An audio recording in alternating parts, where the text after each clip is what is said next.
Most cultures romanticize the dyad, the soulmate, the ride or die, the single person who holds your entire emotional biography. When someone doesn't have that figure, the world assumes something must be wrong with you. But the truth is stranger, richer, and far more interesting. These people grow with an internal architecture built from self-directed intimacy. While most rely on the stabilizing gravity of a single close other, the no best friend psyche develops a distributed system of micro-attachments. They hover between communities, never fully absorbed by any, yet shaped by all. They're relational nomads. Just like nomads, sometimes they feel sad and longing for home country. But most of the time, they are blissful because they are not anchored anywhere. They are free. Their sense of loyalty is unusual. They give it horizontally, not vertically. Instead of pouring devotion into one container, they sprinkle it like salt across the meal of life. People misinterpret this as emotional distance, but it's really emotional decentralization. The no best friend psyche doesn't believe in monopolies. They understand instinctively that intimacy has multiple dialects. With one person, you share ideas, with another mischief, with another silence. They build constellations instead of duos. There's also a subtle self-sufficiency running through them, even if they don't identify as independent. Their solitude is familiar, almost fermented, aged over years like something that became flavorful through exposure to air. They know how to self-soothe because they've had to. They're often the people who surprise everyone with how well they handle crises, because they've been practicing emotional autonomy while others were outsourcing it to their person. But here's the ache of the private person.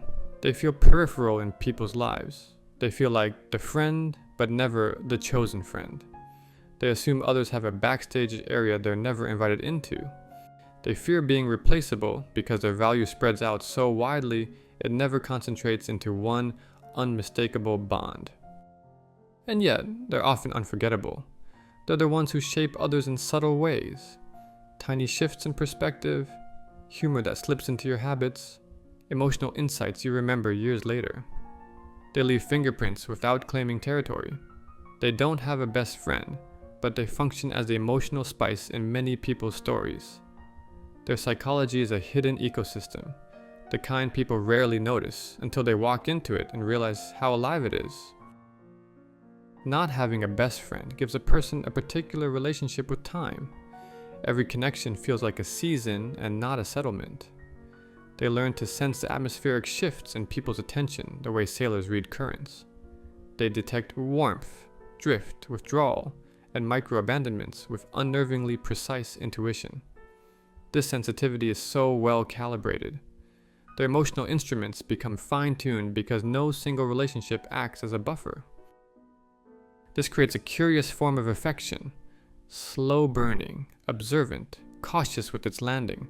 They don't crash into people, they arrive like dusk, gradually present before you notice, never announcing itself. Their care might not be loud, it's disguised as remembering your oddly specific preferences, or adjusting their tone because they sense your mood hiccup, or giving you space before you even ask. They're the type who won't say, "I'm here for you," but will quietly appear with the thing you need. Yet, because their love language is atmospheric, rather than declarative, people often underestimate how deeply they feel. In philosophical terms, these people live in the tension between freedom and belonging. Sartre would say they stand in the open field of possibility, but long for the warm gravity of a single orbit. They know how to be with many, yet sometimes ache to be claimed by one. What's rarely spoken is their strange fear of disappointing people. Because they've never had a bond sturdy enough to test the limits of unconditional acceptance, they carry an untested hypothesis. If someone got close enough, they'd eventually see the seam.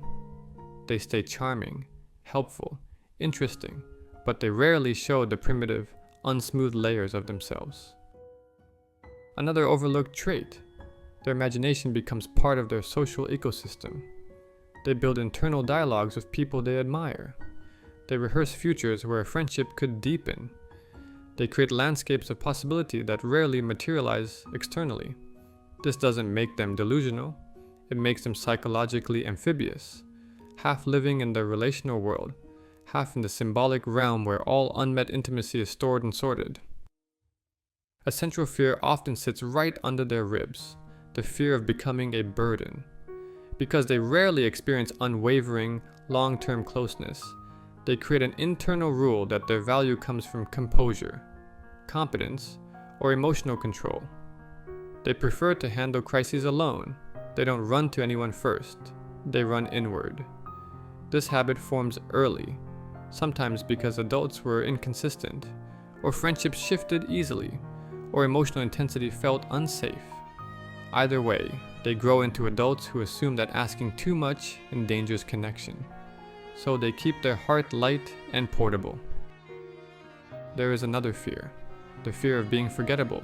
They observe how easily groups reshape after their absence, how smoothly others bond without them, how replaceable they appear in social circles. They don't draw this conclusion dramatically, they just slowly internalize it. This creates a peculiar emotional posture. They stay slightly to the side of intimacy, grateful for inclusion, but prepared for the moment it thins. Their emotional life carries a kind of carefulness.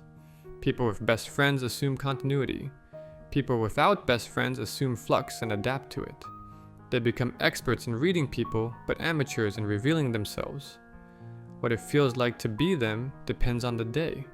Some days, it feels freeing. No one expects constant updates. No one demands shared routines. No one pulls at them. They enjoy autonomy, privacy, long stretches of personal space. Other days, it feels like watching everyone else sip from cups of warmth they never quite get handed. They sense intimacy all around them, but rarely feel elected into it. Yet, despite the fears and reasons behind their solitary attachment style, these people often carry a depth that best friend-heavy individuals rarely cultivate. They listen harder, they observe more, they form connections slowly, carefully, and meaningfully. And when someone finally becomes important to them, the loyalty runs marrow deep. They may take longer to trust, but once they do, they stay